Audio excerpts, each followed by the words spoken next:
कई लोग भगवान का अवतार नहीं मानते, हम मानते हैं। और कारण है, जैसे चेतन का ऐसे अवतार नहीं होता, पर जैसे चेतन जगता सोता नहीं, फिर भी अंतःकरण उपाधि के कारण हम जगते सोते हैं।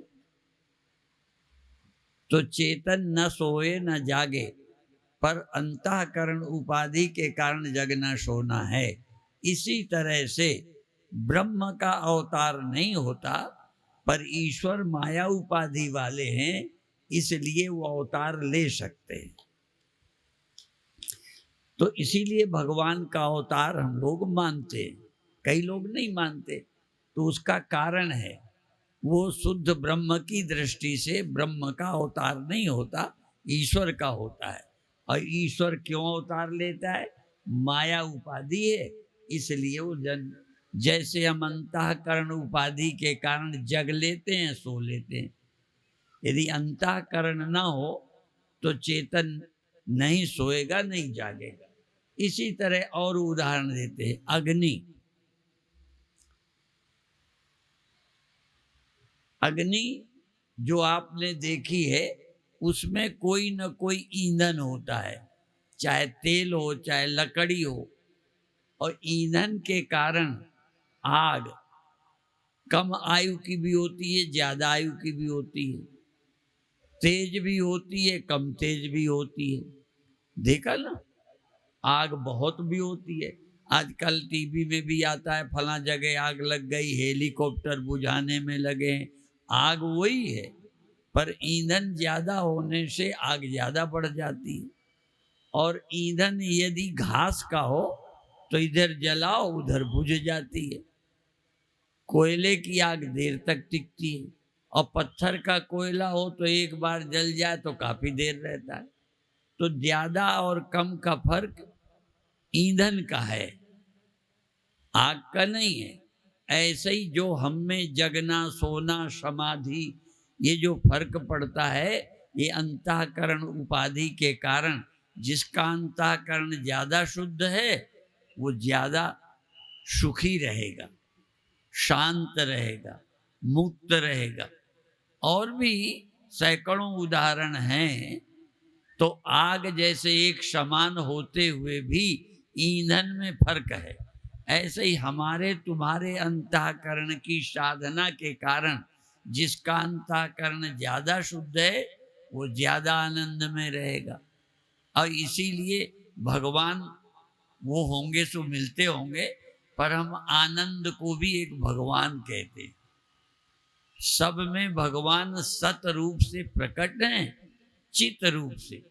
चेतनता सब में है, पर आनंद सब में नहीं है।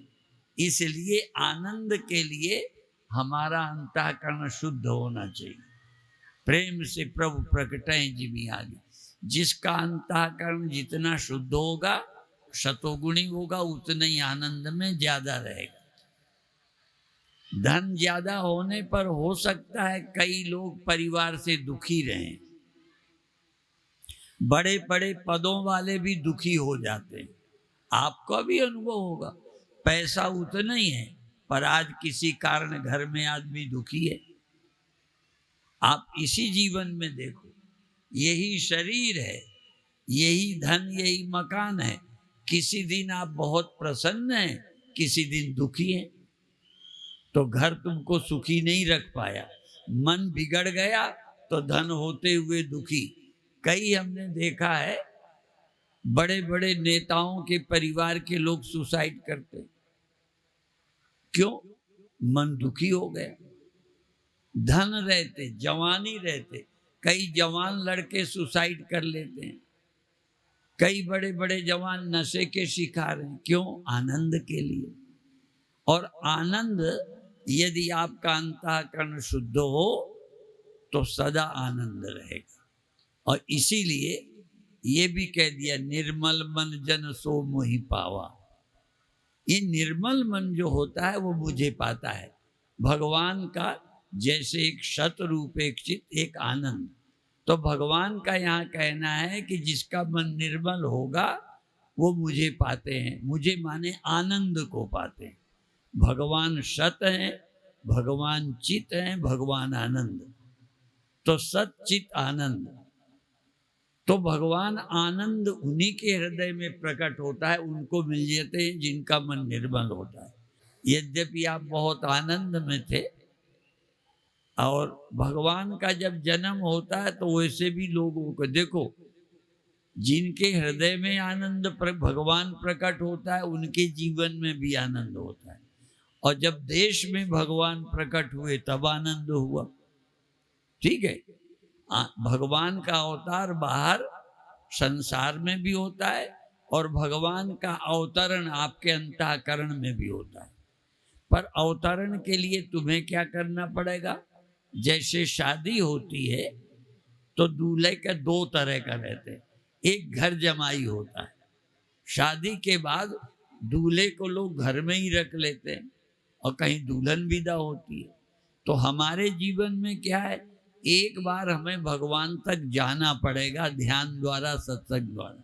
तो पहले हम आरोहण करें, चढ़ें। तो आरोहण से हम देह भाव से, जीव भाव से उठकर परमात्मा तक पहुंचेंगे। इसको आरोहण कहते हैं। और जब एक बार पहुंच जाएंगे तब जब हम उतरेंगे तो इसको अवतरण कहते हैं। आपके जीवन में पहले आरोहण होगा, तब भगवान के आनंद का, चैतन्यता का अवतरण होगा। महर्षि रमन इस साधना को बहुत करते, पांडिचेरी में उनका आश्रम है, और उनकी इतनी ऊंची साधना थी कि जब शरीर छूटा तो 3 दिन तक बिना किसी बर्फ के, बिना किसी मसाले के रहे और मौत के चिन्ह शरीर पर नहीं आए। इतना शरीर शुद्ध हो गया। शरीर बहुत शुद्ध हो, और हम लोगों का तो शरीर ऐसे ही खराब है, अभी जीवित हैं तब भी। और लोग ये कहते हैं, जैन धर्म में भी आया है कि जिनकी साधना ऊंची है, होती है, उनके मल मूत्र से भी दुर्गंध नहीं आती, हमारे पसीने से आती। क्यों? शरीर शुद्ध नहीं है। इसलिए शरीर शुद्ध रखने के लिए फिर सूचना करूं, प्रातः काल यहाँ योगासन और प्राणायाम होता है। यदि वो करोगे तो शरीर धीरे धीरे शुद्ध होगा। महर्षि अरविंद ने बड़ी लंबी साधना की। उनको मानव, महामानव, अति मानव माने, ये मानव भी देवता बन सकता है। और जैसे मनुष्य, पशु के शरीर से मनुष्य के शरीर में बुद्धि में फर्क है, ऐसे ही मनुष्य साधना करे तो ये जीवन में ही देवता बन जाता है। और देवता बन जाए, देवत्व आ जाए, तो आपका जीवन सदा आनंद में रहे। थोड़ी देर को ध्यान में चले जाना ये अलग है, और देवत्व तो जीवन में उतर आए, अवतरण हो जाए, उस दिव्य आनंद का जीवन में अवतरण हो तो चलते फिरते आनंद में रहोगे। इसलिए प्रातः काल जरूर आओ। जैसे इस समय आते हो ना, ऐसे ही प्रातः। और प्रातः यहाँ योगासन प्राणायाम कराते हैं वो, और हम भी थोड़ी देर को आते हैं, कल फिर आएंगे। तो निमंत्रण देकर अभी छुट्टी करते हैं। पर एक सूचना, क्योंकि सुबह सारे नहीं थे, जो लोग आए कल एक चादर लेके आए। क्योंकि जब हम ध्यान कराते हैं तो मक्खी आपको परेशान करती है। सोने में जैसे सोने के पहले मच्छर काटते हैं तो नींद नहीं आती, नींद आ जाए तो फिर काटते रहें। तो ध्यान लग जाए तो फिर मक्खी परेशान नहीं करेगी। पर ध्यान लगने के लिए बैठे लेटे, मक्खी आती है, उड़ाते रहो। इसलिए कल जो ध्यान में आएंगे, एक हल्की सी चादर लेके आएंगे, हम लेटाएंगे तो ओढ़ के लेटे लेटे ध्यान करेंगे, बिठाएंगे तो ओढ़ के बैठे बैठे ध्यान करेंगे। तो ध्यान लगने पर मक्खी परेशान नहीं करती, हमें मालूम है। गहरे ध्यान में चले जाओ फिर मक्खी वक्खी नहीं। ऐसे ही ध्यान में गहरे चले जाओ तो ये मल विक्षेप जो मन को परेशान करते हैं ये नहीं करेंगे। पर शुरू में तो बात बात पर मन विक्षिप्त हो जाता है, परेशान हो जाता है। तो इसलिए जब तक पूर्णता प्राप्त ना हो तब तक विघ्नों से बचना चाहिए, कुसंग से भी बचना चाहिए। एक मार्ग का व्यक्ति दूसरे मार्ग से जुड़ेगा तो ये कुसंग हो गया।